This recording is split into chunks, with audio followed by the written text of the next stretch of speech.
Hey, welcome to BCB Live, the safest station in the nation. Sir Rick, I'm back. Drive Safe Dave, he's out sunbathing somewhere. Let me tell you something. If you're looking for Drive Safe Dave, I think he's in Mexico. Listen for the screams, because he probably takes that shirt off and everybody's running away scared. That's where he is. Go find him out there at that ocean somewhere. Listen, spent yesterday over in Vegas looking at some, it was Infocom. And producer, I'm going to ask you to show some of these. Some of these videos that I'm going to show you here of these TVs out there, and it wasn't just TVs, it was all the data that goes with it. It was a huge conference in Vegas. So here we go. We're going to show you some of these videos. Just absolutely amazing, these TVs, the technology that exists today. Look at this TV right here. I mean, I could just look at this and I'm like, the BCB Live's got to get in front of this. That's what BCB Live has got to get. You had those, you had the 3D videos out there as well. You had the green screens, obviously. Not a big fan of the green screens. Look at some of these though. Just, the pictures are phenomenal. They're all just, you know, and they're all like plug and play. Little tiny LED TVs, you know, say 8 inches. And they're just going in and out, plugging them in and plugging them out. Building a wall of TVs is what you're doing on here. And there's one here that I think it's got a guy sitting at. It was, and we can show that later, but there was another one that just showed, it was like interactive. It had it on the floor, you know, it had the cameras. They have LED floors as well. And I'm telling you, Sir Rick, boy, I was like a kid in a candy store there. I was just looking at and loving it. The first thing we did, we went and looked at all like the components, and I was like, all right, dude, where's the good stuff at? Where are the TVs at? Show me the TVs. I got to see them, and it went crazy. So just phenomenal. Hey, I want you to look at this. We're going to hop into that market. You know, been gone for a few days. A good time to kind of look and see what's happening with the market today. Wow. You know what? We talked about fuel. We spoke about fuel last week. It really did level off. You know, and we felt a little bit better about it for the independent contractor out there, for the company trucks out there. It was a time at least where it was stable. And when it's stable, at least you can begin to budget it. Look here in the last few days, how it's just skyrocketed up. I mean, we had leveled off, and here's where I was talking about here. So you see we leveled off at about 565, 570, came back down to 560, and then in the last week, look at this jump, $5.77 a gallon. You know, so for that, you know, again, you know, how our price is going to go down, we talk about inflation. We talk about the price of goods to get it from that manufacturer to those doorsteps. And when independent contractors, when company trucks are out there moving at $5.77 a gallon, the pricing of the pricing can't change that much. You know, this is insane what we see right now. The dollar spent on fuel, right? The dollar spent on fuel, whether it's gasoline or diesel, we're really going to see it impact us as a country coming up this summer. This is crunch time. We've seen American Airlines. We've seen Southwest Airlines. We was just reported last week where Southwest canceled 20,000 flights. And that's not even fuel related. That's more related to the employment. And now you throw in this. That's been a topic, but look at the jump, folks. It's craziness right there. It's absolutely crazy. Now we're going to push it over here, and let's just keep looking. All right. We talk about pricing. We talk about the trucking companies and their contracted rates with their shippers. We see a lot of shippers already talking about, hey, you know what? We're going to have to go to market again. We're going to have to redo some of these rates. We do see it, you know, we mentioned it last week. It's kind of leveled off there about that 275 mark. It did jump down a little bit more to 272. I just don't see how it can go much lower than that. Don't forget, trucks way up. I mean, you're talking the cost of a truck, not the repairs, already up 10, 11, 12%. You're talking trailers, just a simple dry van trailer, up 50 to 60% pre-COVID levels. 50 to 60%. That same trailer that cost $30,000 is going for $56,000 today. If you can get one. $56,000 for that thing. How can the contracted rates go down? They just can't. They're not going to be able to do it. And again, the larger the company, they can at least spread it out amongst themselves. Boy, these right here, this spells bad news for the smaller trucking company. We're going to go because the smaller trucking company as well, they love that spot market freight. They've got to live on the spot market freight. So with diesel prices going up, the rates have continued to fall down, albeit it's at $2.90 a gallon, right? $2.90 a gallon, very, very strong numbers. $2.90 a gallon. However, $2.90 a mile isn't the same $2.90 as it was a year ago when diesel was $3.70 a gallon. You're talking $2 more a gallon than it was a year ago. Not the same thing. So $2.90 a gallon, or I'm sorry, pricing on that spot market, $2.90. So it's still a strong spot market rate in general. However, fuel is eating that up. The outbound tender volume. And this is the part here. I know we talk about containers. We've read a little bit about some of that container market, about the containers on their bookings, how they're really down, for next quarter. The bookings, the reservations, meaning that if they're not being reserved, how are you going to get them on a ship? That's called the reservations. That's the booking. That's not what we see right now. What we see right now is still pretty high. We saw the holiday. And remember, we see all these holidays right here, Memorial Day, and here it is. Freight jumped back up, and it's on its way back down to 13,000. Jumped up to 13.6 after the holiday, back down to 13,000. I do want you to see this, though. When we look at the freight volume right here, you're still significantly higher than you have been any other time, other than last year. Last year was a time when freight was 15,626. We saw unprecedented times when more freight was out there than it ever had been before. When you have more freight, you have more rejections. You have more freight on the spot market freight. That was that spot market freight that so many people had a phenomenal year on. A lot of companies took that spot market, especially those that didn't have customers, and had crazy good years pulling at record freight. Today, again, you saw it earlier, that rate was gone from 370 down to 290. Still very strong. However, if this number here continues to go down, right? If it continues to push down, now you're going to have those rejections. Okay? That freight that gets rejected, those are the outbound tender rejection rate. So the more freight that gets rejected, the more spot market freight there is. The more spot market freight there is, the higher the rates. That's what we saw last year. So now we've seen the volume go down, right? Volume is down.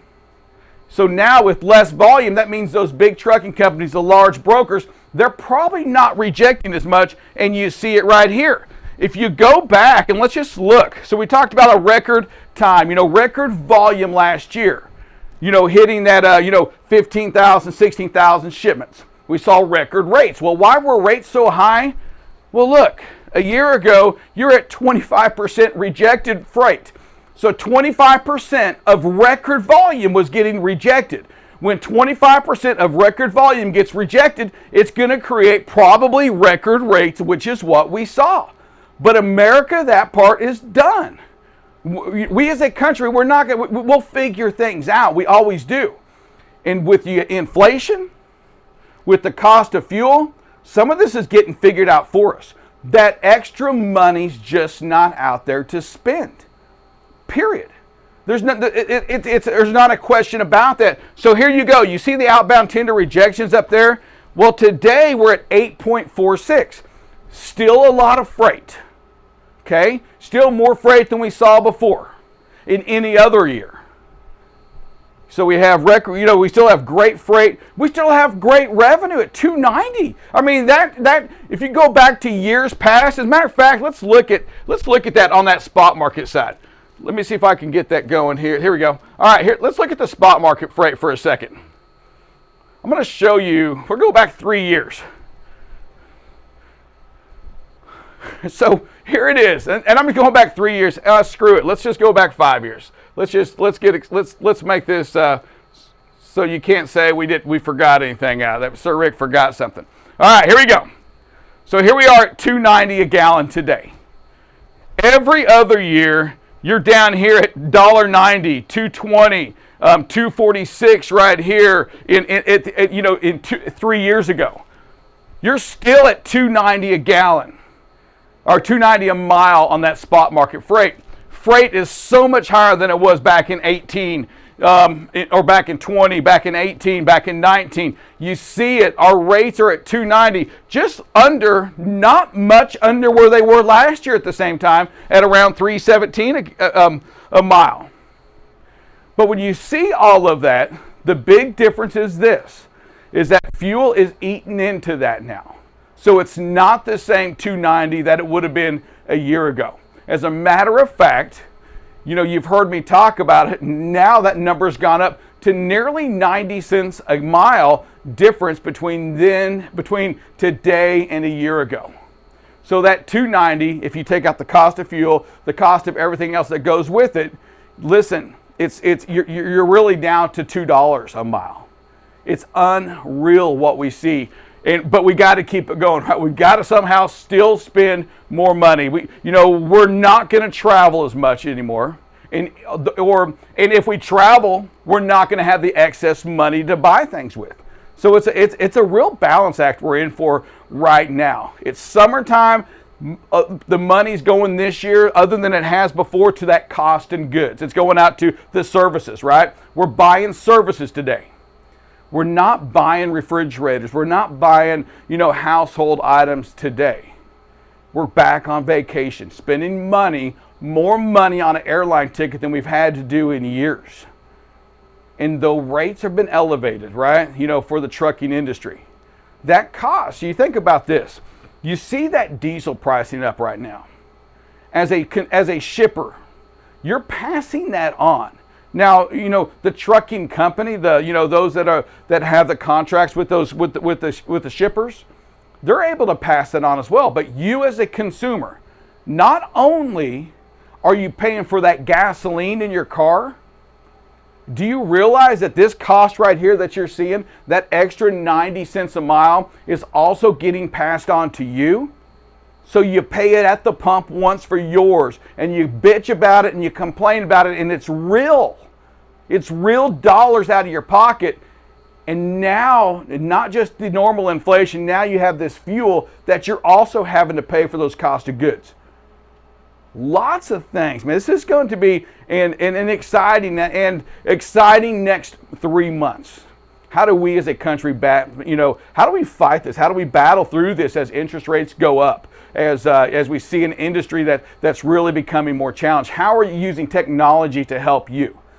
And when I do all of this, I come and I start, and I want you to hear me on this, because it's something I've been speaking about for a long time, is what are you doing to save your company additional money? Where can you make the savings at? Everybody wants to complain about the fuel. Well, to me, and part of what BCB Live does, is be safe, communicate, and if you can, be on time. Where do you place your safety at? How much money are you spending today on backing into things? How much money are you spending today by getting into accidents?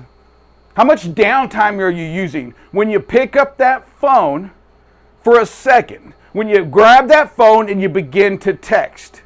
How much money are you losing then when you get into that accident, that fender bender, the time? Now your truck's out. Now guess what? For the next 3 years, you're going to pay that on your premiums, your insurance premiums. What are you, the independent contractor, the driver, the dispatcher, the company, the shipper, the receiver, what are you doing to help us fight some of this distracted driving? What are we doing to make an impact that not only saves lives, but also saves money? Are you at that point yet where you take it serious, or are you still sitting on the side complaining about fuel? Complaining about some of those things that you don't have control over? What about what you have control of? What about the technology in your truck that can make you a little safer? Do you believe in safety that much? Do you believe in safety enough to make sure that your truck has all the safety features that it has? That you're not driving too fast? Do you understand that stats are there that show us that speed really does kill? Spacing, it really does. That picking up that phone and texting and distracted driving, it really does kill people. What are you doing to make sure that you're holding yourself a little bit more accountable on that? Well, I can tell you somebody who's doing that, and we're going to go to a break. We're going to come back with Barry with Ping in just a second. We're going to talk some of the new things going on with Ping. And we know Ping, and we're not talking golf clubs. We're talking safety, baby. All next on BCB Live, the safest station in the nation. This segment has been brought to you by Utility ProWear. Utility ProWear manufactures high-quality, ANSI-certified, high-visibility apparel for both men and women. Infused with the Teflon fabric protector, Utility ProWear affords the wearer durable clothing with a great fit to afford the highest degree of safety. Get your high-visibility apparel by going to utilityproware.com. Use the code BCB20 at checkout for an exclusive discount. This segment has been brought to you by Utility ProWear.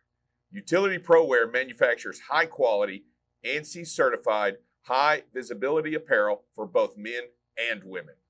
Infused with the Teflon fabric protector, Utility ProWear gives you the added benefit of providing a barrier to liquids, dirt, and grime, keeping you cleaner longer, brighter longer, and therefore safer longer.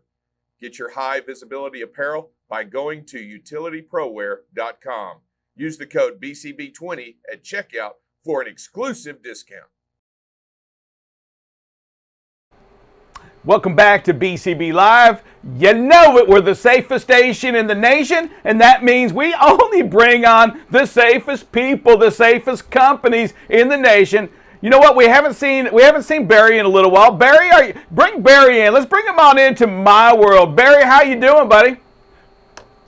Doing fantastic. Great to see you, Sir Rick. Oh, man, it's just awesome to see you. And we got a chance to talk a little bit before the show. And you're out doing a little bit of traveling. You're seeing a lot of things out there. Barry, I want you to talk a little bit about some of the new technology, some of the new things you're seeing out there in this crazy world we're in. But I also want you to take time and reintroduce, Ping to us. Talk to us about the basis of what it is you do and some of the new things that are coming on with Ping as well. Yeah, I'd love to. Shrinking margins, fuel increases, labor costs, driver shortages, the high costs associated with accident settlements. Most fleets and even independent operators are literally one collision away from going under.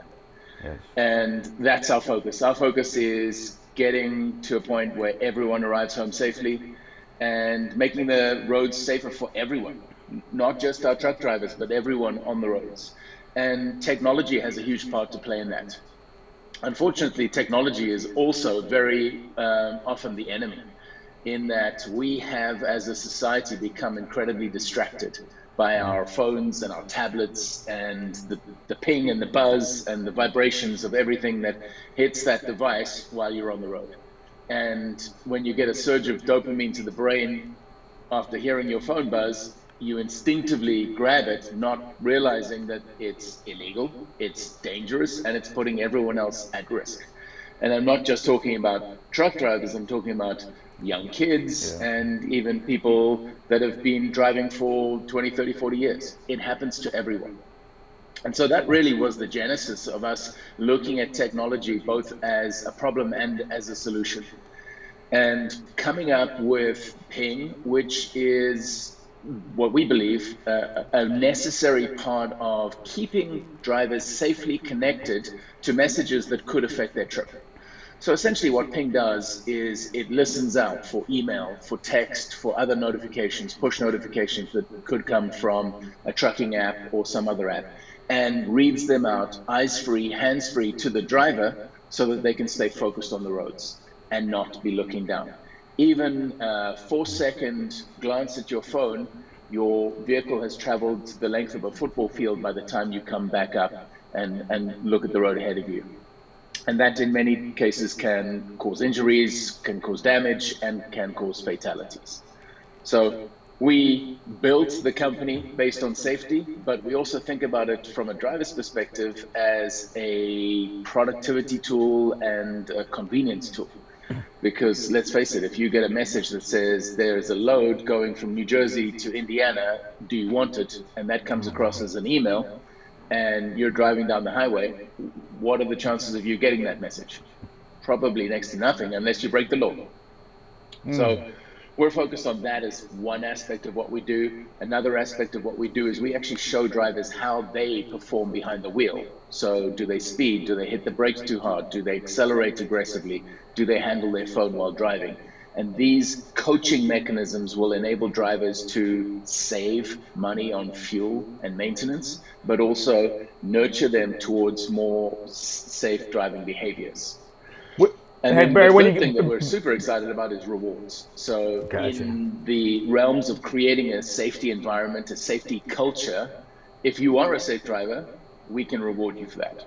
So everything from every safe mile earns points that could be converted into coffee, food, iPad, AirPods, movie tickets, game tickets. So we are creating this culture of safety that people can be rewarded for. And what we found is that that becomes viral because people talk to other people and say, hey, how many rewards did you get this month? And what did you cash them in for? Man, so that's we really are trying to do 360. That's awesome. I love what it is you're doing there. And again, based on the reward side, when the drivers are driving, and you brought up something that in today's market, and I just went over some of the freight. So with freight coming down where it was at, right? Tenders down, rejections are also have shrunk. The independent contractor today has seen all of a sudden, all of that opportunistic freight that they saw, 6 months ago, it's kind of gone. So the speed, that sense of urgency to answer that email or to know that email came through with a load offer, those are critical today for that driver to be able to know that came through, for the technology to read it back to them. If I'm an independent contractor out there, though, Barry, and I heard that load, I like that load, can I also just say, can I reply to that email while I'm driving down the road? So we're definitely working on that technology. The reality is, and I don't know if you've ever tried this, you hold up your phone and you try and dictate a message to your phone using Google Assistant or Siri, and it comes out as garbage on the other end. So what we've created right now is very short, concise commands that a driver can use. And so we're focused on building technology for enterprise apps like these load board apps, where a simple command like, yes, I'm in, or I'll take that load, or, reading out a number is a much easier cognitive action than trying to dictate a full message out, which could get lost in translation, could get lost because of the noise in the cab or road noise or anything else. So we also are trying to reduce the amount of time that the driver is thinking about the message and not thinking about the road. Wow. So we're creating two things. We're creating these concise voice commands, but we're also creating under the NHTSA guidelines, 4 or 5 big buttons that take up the full tablet or the full screen, where a driver can quickly tap on it in less than 2 seconds to say yes or no or something else, delete. I love that side of it. And so I love, again, I'm going to go on what you're doing there, because anything we can do to reduce or to make us better at what we're doing today. What we do know is this, is that more times than not, when that email comes through or something like that, the driver in a car, truck is going to grab that phone and look at it. And what we want to do is take that temptation away. What you have right there is a great way to do that. Hey, I saw some good news yesterday as well. I think a little funding coming your way. Hey, congrats on that. And what's in store with all this money that just came in? Yeah, super excited. So Valor Equity Partners has taken the lead on a $5 million seed round for Ping. They saw the need for this technology in the logistics world. They're experts in food transportation and logistics, amongst other things. And they really saw this as both an efficiency tool and a safety tool. They also do quite a bit of work in the insurance space. And as you know, insurance rates are going up for everyone, whether you drive a truck or a car. And that is primarily down to distracted driving. The insurance companies can't do anything about distracted driving other than potentially replace the behavior with something safer, which we think we're hopefully going to be a part of. Gotcha. So Hey, we're going to be using the money to expand our product development and to build on the platform that is already in play, things like rewards and ways for drivers to make better use of the technology. We're also creating a bunch of partnerships. So this week we went live with a company called Cameramatics. They are a safety company out of Dublin, Ireland, and they put cameras on the back of trailers. They put them in the vehicles, in the cabs, front and rear facing cameras to essentially keep drivers safe and to protect them from the personal injury lawyers that have said you were at fault for this crash, when you have the videotape, you can prove that it definitely wasn't you. So we're expanding our partnerships across the field in terms of what we can do as a community to create safer roads. Gotcha. Barry, your customer base that you're reaching out to today, is it a mix of everybody? Is it independent contractors with 1-2 trucks? Is it the larger fleets, the private fleets, the company fleets? Who's kind of your base target today? Yeah, it's a great question. So obviously we want everyone to be a safer driver. We're not really that focused on 1s and 2s at this point, although we have the Ping app out there. It has over 1 million downloads already. Wow.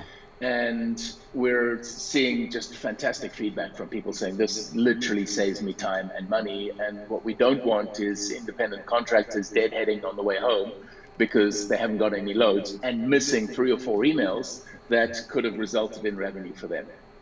But we're also focused on doing enterprise deals with the likes of Walmart and others, where they take the technology and give it to their drivers at no cost so that they can do 2 things: protect their drivers and protect themselves from liability.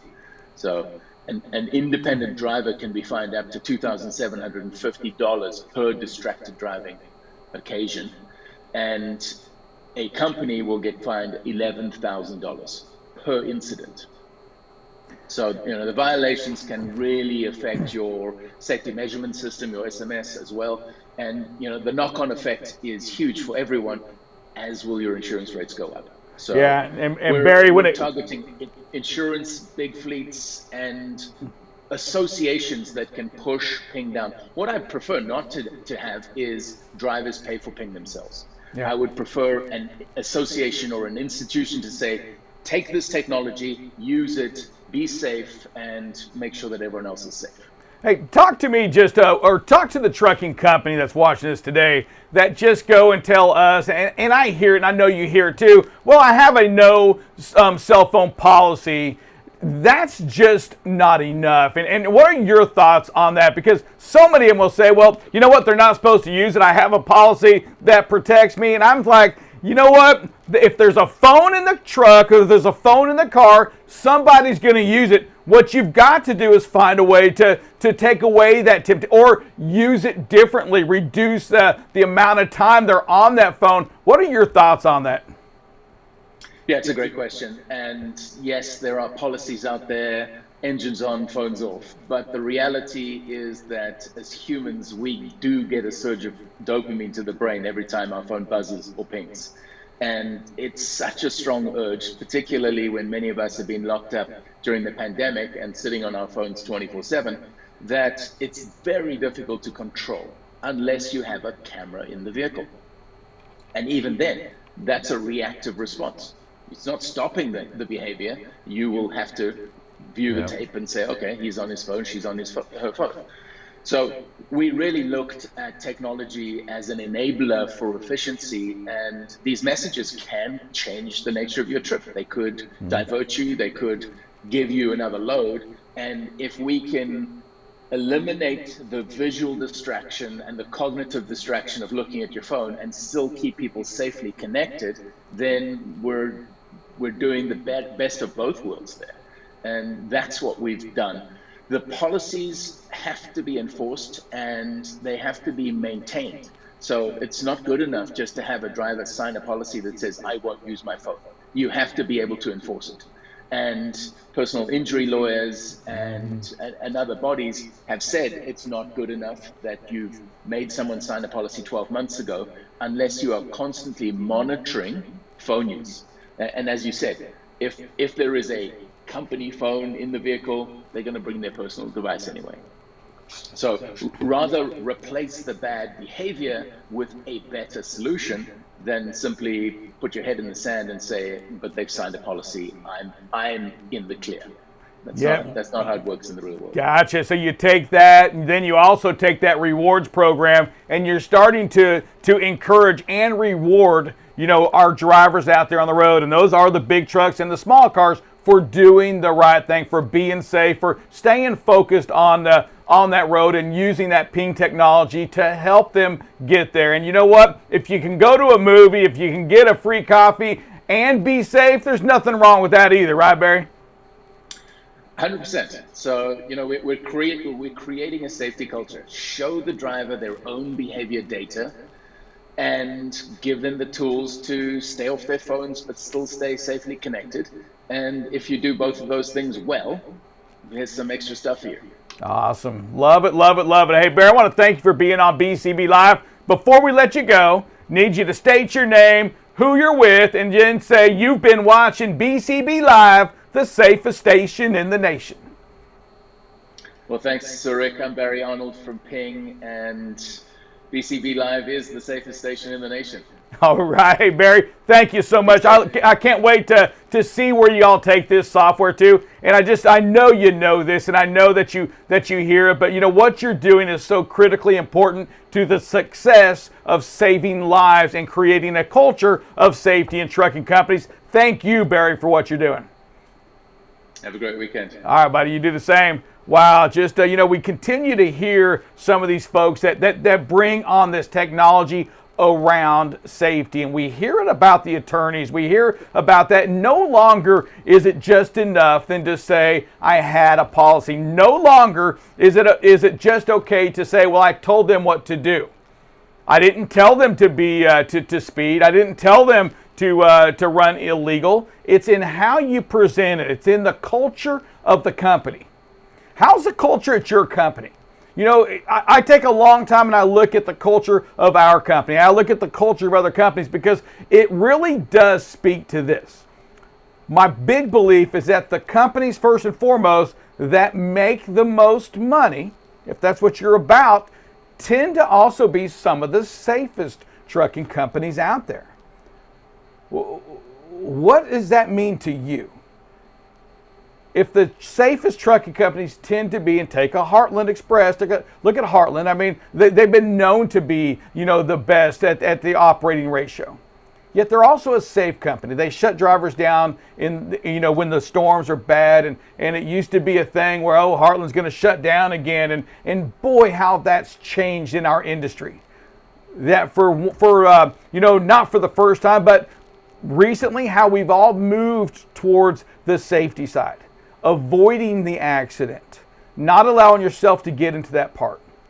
Where are you at as a company, as an owner, as a dispatcher? Are you doing all you can do to make it the safest company? It takes you to do it. I want to make sure you know. Whether you're a driver or a dispatcher, it takes you. You do play a key role in this. You is also the shipper, the receiver.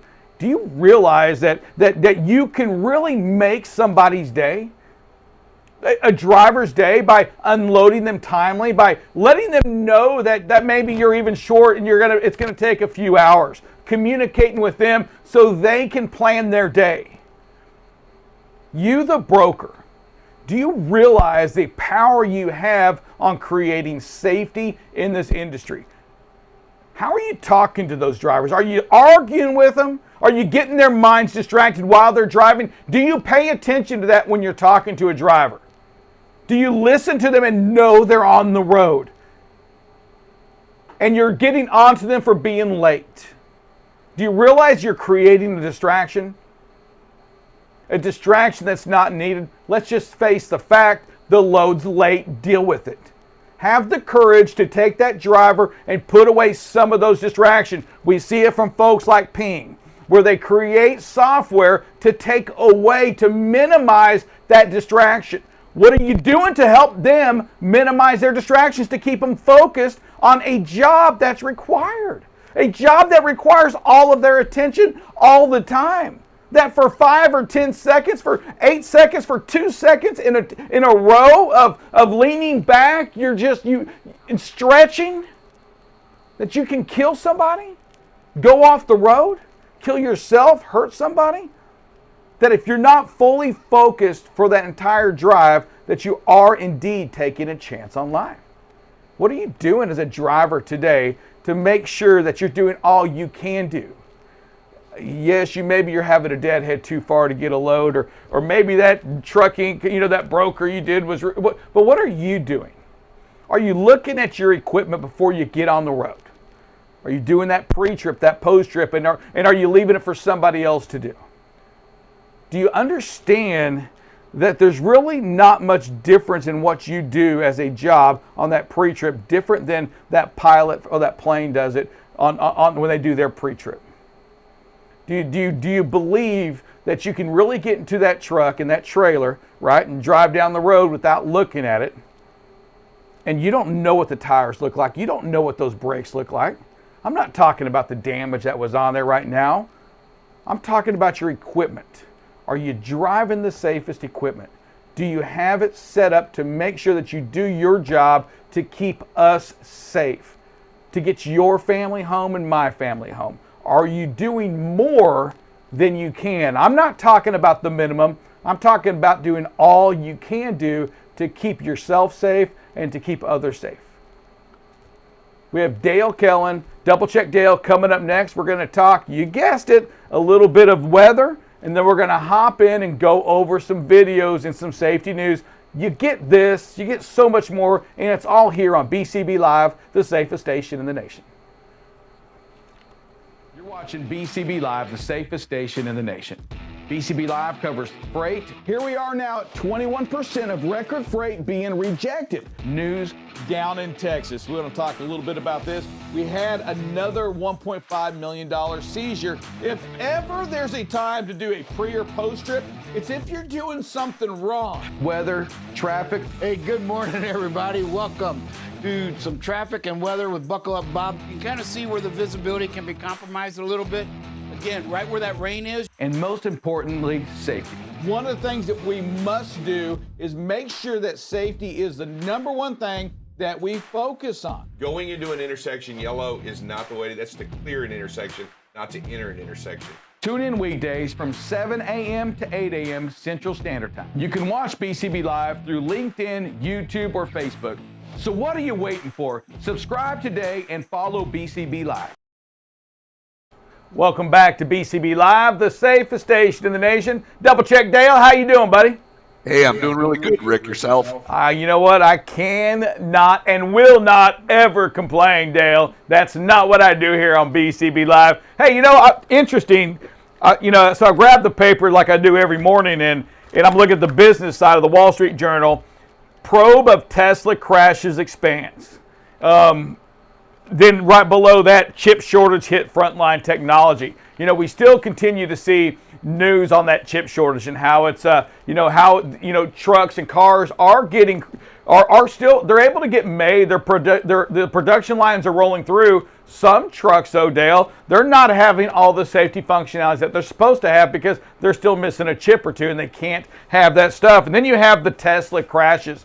And boy, let me tell you something, as we look at the autonomous vehicles and as we continue to dive into that, and that's the up and next coming thing, they're out there today. Boy, it's interesting to see, what we're going to find when we start diving in a little deeper, not just into the big crashes, but the little things as well on these autonomous vehicles. But again, it's exciting to me because it's all about safety. It's trying to find a way on these Teslas, to make a safer vehicle. We're just probably not there yet, right? Yeah, I think we got a little ways to go. The autonomous vehicles are a little different than Tesla. Tesla, right now still wants that driver in there, but the autonomous vehicle, to get rid of the driver, I think the one thing they have there is they don't get in a hurry. It's not about trying to save time or gaining from tailgating. To them, it's just A to B. And so they're always going to have that correct following distance or the correct speed because they really don't care about, trying to make up time or gain time. Yeah, isn't that interesting though when you think about that of the sole purpose of an autonomous vehicle, the big truck, for example, is getting there safely. It's keeping the load moving safely. It's not that machine's not getting upset that somebody cut it off. It's already starting to react to what it sees that person probably going to do and making sure that it's in a safer position, safety first. And Dale, we have Ping on, we talk about distractions. You know what? When you're out there driving, you were a driver, you drove out there. I mean, I won't say it's hard, it's impossible to only focus on safety as you're out there driving, like to take all the emotion out and always think safety. I mean, that's asking a lot of somebody. I mean, you're asking someone to not be human. Don't put emotions into it. Just think about the safest thing to do and do that. It's almost impossible. I mean, it is impossible, right? Yeah, without a doubt, it's impossible. I think back to driving days, and I started before cell phones, but you start looking around, seeing what's going on. Your mind starts drifting a little bit.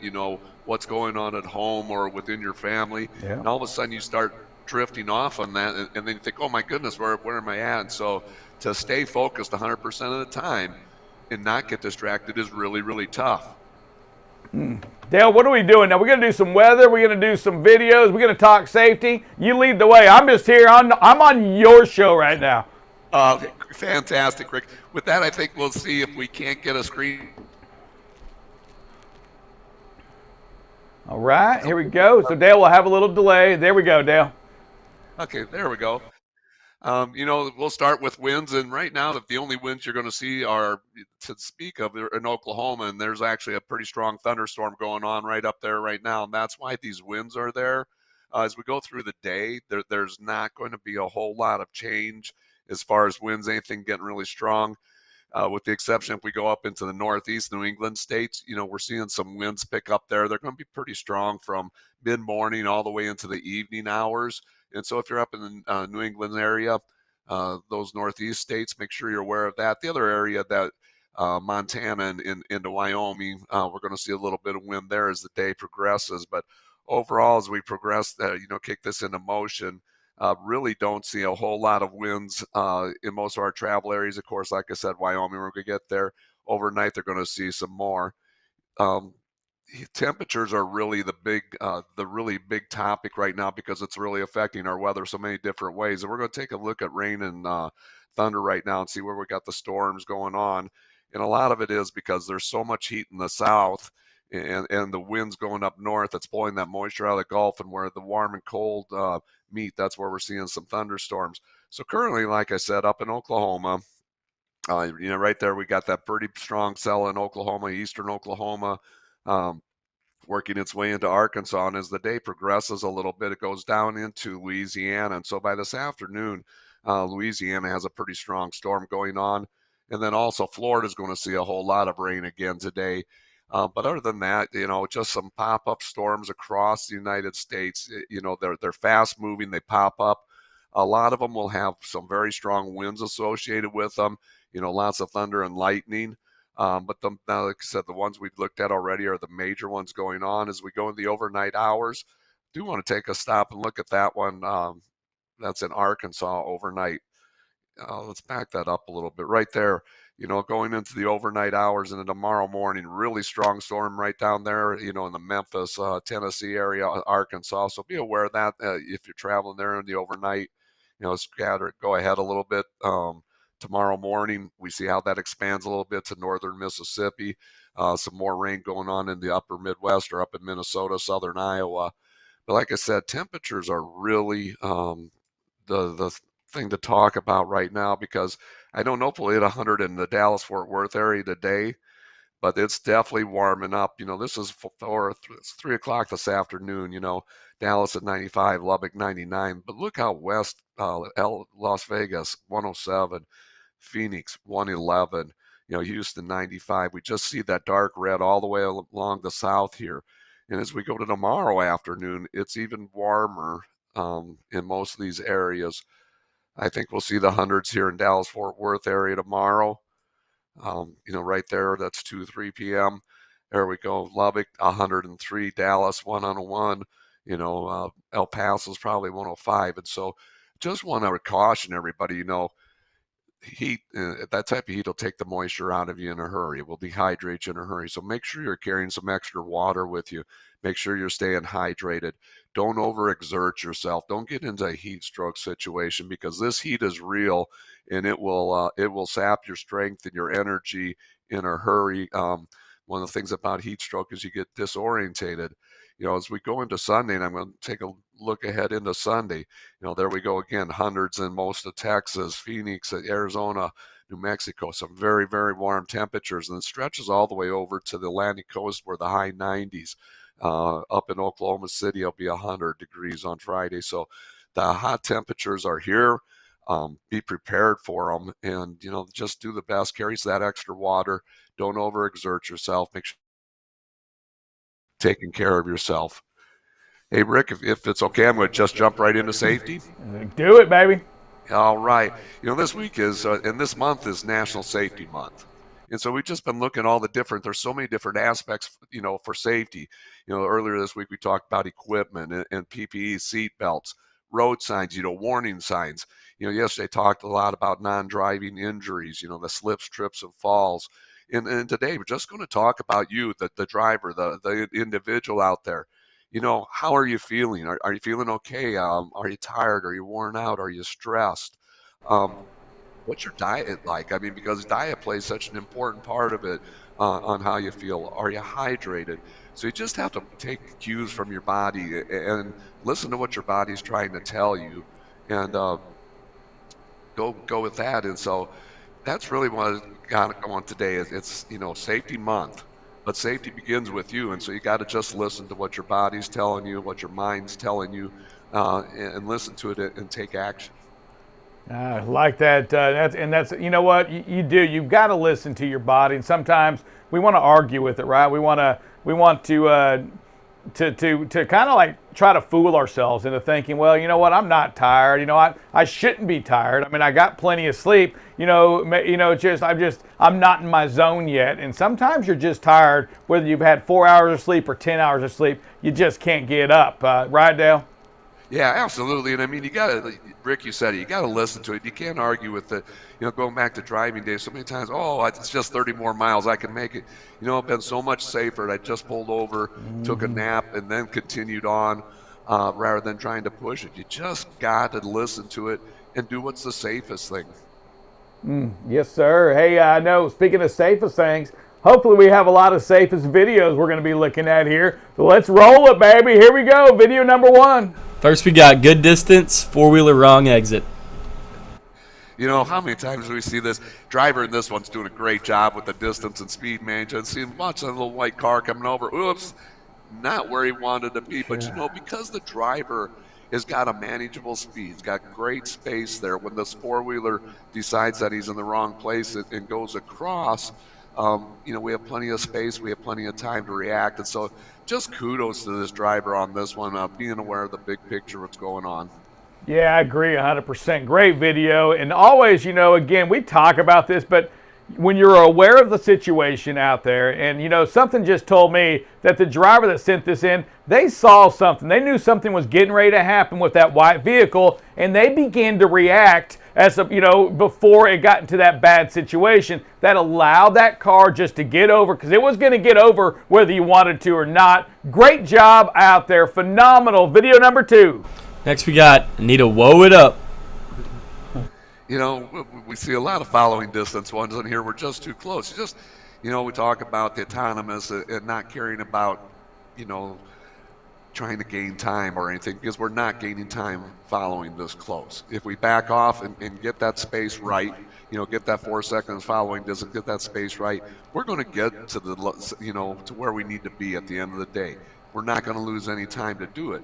But by doing what we're doing here, we're just too close. We've created an unsafe situation for ourselves. If something happens, we're taking away a little bit of the big picture, really can't see what's going on ahead of this vehicle. And so we just got to learn, recognize it and then take action and then understand that we're not losing the time that we think we are. Great point. And on this video here, we got to realize that we're less than a second behind the vehicle in front of us. And when we catch ourselves in that situation, we have to reduce that speed, increase the space. And that, to Dale's point, is that when you slow down 3 seconds and increase your distance in there, you haven't lost any time. And then you make your way into that left lane, you pace them up, then you pass that truck up ahead of you later on. But go ahead and back off now, create the same spot or the safe space. And Drive Safe Dave said it last week, is you got to realize that nobody else is going to hop in front of you. Nobody else also wants to be going this slow. So when you increase your space, nobody's going to take it away from you. Then you merge over to that left and begin a safe pass, doing it the best way. Right, Dale? Absolutely. And a couple things I look at this as we watch it over and over. There's a little bit of road debris here on the shoulder coming up, or we go past it. And so when we're following this close, we don't know if that's fresh debris. We don't know if there's more of that tire laying out in front of this vehicle ahead of us, because we've taken away, and we've also taken away some of that time and cushion that it takes to hit those brakes and to avoid it. And so, like I said, just got to back it off a little bit. Next video we got's one. It's the next entry in a very popular series. We got not all hard brakes are bad. And I'll say that over and over. Like I said, everybody gets such a negative connotation with a hard brake, but sometimes lights change. And driver was going well under the speed limit here. Looks like it's posted at 45. He was doing 35. That light changes. The driver hits his brake, comes to a safe stop. Instead of saying, hey, it's yellow, I'm going to make it through it. Driver makes the right choice. Comes to a stop. Shows up as a hard brake. But nothing really says harsh brake there at all. It just said, hey, I'm doing the right thing. I'm coming to the stop. I'm helping to protect lives. I'm keeping this intersection safe. Love that video. Let's roll it. Next we got, could have changed lanes a little sooner. Here we are. It's a nice 3-lane road we're traveling. And once again, we're just too close behind the vehicle. And as we watch, that right lane's been open for a while. So, should we have changed later? I'm armchair quarterback right now. Should we have changed lanes sooner and got out of this situation? If we could have done it safely as we did there, yes. But we just need to increase that space and understand how close we are and how little time we have to react if something goes wrong here. So, when you have that opportunity to get yourself out of this situation by changing lanes, hey, do it when you can sooner instead of, getting up on the bumper of somebody and then moving over. Yeah, Dan, we have a truck simulator coming on next week, and I think we're gonna have them kind of focus in on this right here. Is okay, now when that tire's up there, when that car in front of you has to stop, let's see what happens to that reaction when you're following this at 70 miles an hour, following a vehicle this close. I think we need to look and see and understand, what it is that you're talking about, because I think sometimes we look at the distance on video and we just think, or in your driving, Dale, you just assume it's enough space. And what the stats don't lie about is that this is absolutely not enough space, that it's going to take you a second just to react. And if you're not a second behind the vehicle in front of you, you just don't have much of a choice than other to hit that vehicle or possibly hit somebody else in another lane. I mean, it is what it is, right, Dale? Oh, absolutely. And we take a look at this, and you're right, your eyes will try to deceive you on what the distance are, but, one of the ways you can count it out. The other thing you can remember, those white lines, those dashes are 10 feet long. The space in between them are 30 feet. So if you count how many dashes you got in between them and do the quick math, you can tell in a hurry that we don't have enough space there. At 65 miles an hour, you're at 100 feet per second. There's no 100 feet there between this vehicle and the truck. So, all right. Next video we got is called "Increase Your Space." Yeah, I mean, lots of traffic going on. A couple things, and so we just need to back off and increase the space. When we look at this video, one of the things I noticed right away at the very beginning is on this tanker, we see that strobing flashing light in the middle of his tank, which is becoming more and more popular with tankers and fuel trucks, is when they hit the brakes, we see these flashing lights. And so right away, even as we're following too close, we're getting a warning from the truck alongside of us that, hey, it looks like traffic may be slowing down ahead. Take all those signs, use them, and start braking early, start increasing that space because, chances are it's slowing down ahead. Yeah, that's a great, great comment on that, Dale. It's about situational awareness. When you're driving down, your situational awareness, what we've got to remember is that it changes every second. And as you're driving down right now, you see that flash on it, that it's going around. You see all that right there. Dale, you bring up a great point because it's telling you that somewhere right up the road, my brakes are on because it's flashing. That strobe light's flashing, telling everybody behind them that, hey, you know what? Some reason I'm putting my brakes on. And then if you're driving, you see the orange signs up ahead, Dale. So you're thinking about the construction zone that may be there. Maybe it's a litter crew up ahead. We don't know, but the signs are telling us this, is that, hey, you know what? Maybe a good time to slow down. Not to mention that we're still following too close from the vehicle in front of us. Yep, there you go. I mean, especially, it really comes to show when we start going past the tank truck, how little distance really is between us and the van, because then all of a sudden we have another point of perspective and all of a sudden we go, shoot, we are really too close. We got one last video and it's called Too Close, No Picture. Wow. And we talk a lot about getting the big picture, and when you're that close up on a big truck, we are definitely not getting the big picture. And understand, this is frustrating. We're out in rural America going down there. There's probably not much traffic.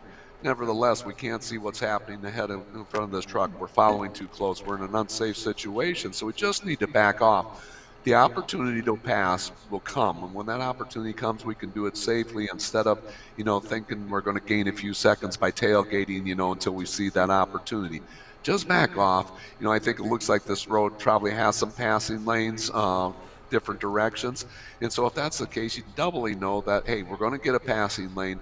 I'm just going to back off. I'm going to relax. I'm not going to get this close up behind, because I got to tell you, most of the time when you're following this close, you're a little bit tense, and there's no reason for it. We got time to back off, create that space, and relax a little bit.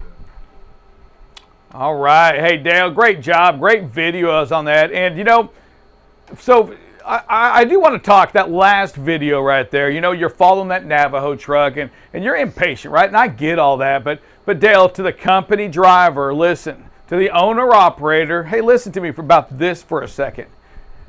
You know what? Maybe when you're stuck behind that person, hey, look at it like this, especially the owner-operator, the one, it's your truck.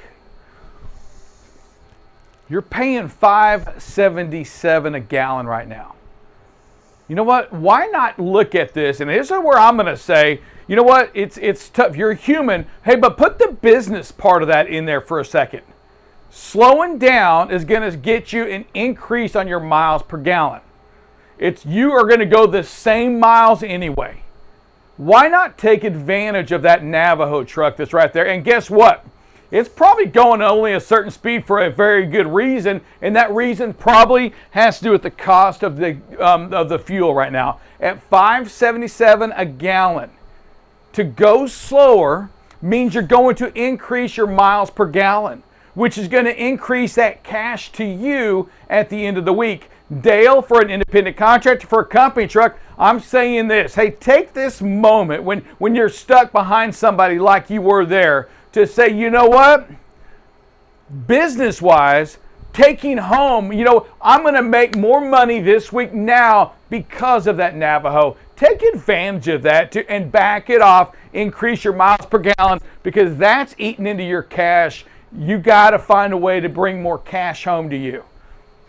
Absolutely, and like you said, Rick, just slowing down, that's a great way to bring more cash home, because trucks definitely get more efficient when they're in that lower speed instead of that 70, 75 mile an hour range. So bring that cash home, slow it down. Slow it down. All right, our dear Heavenly Father, thank you again for this day. We ask that you just continue to allow us to find more viewers out there, more listeners, and to help us become better at giving our message out.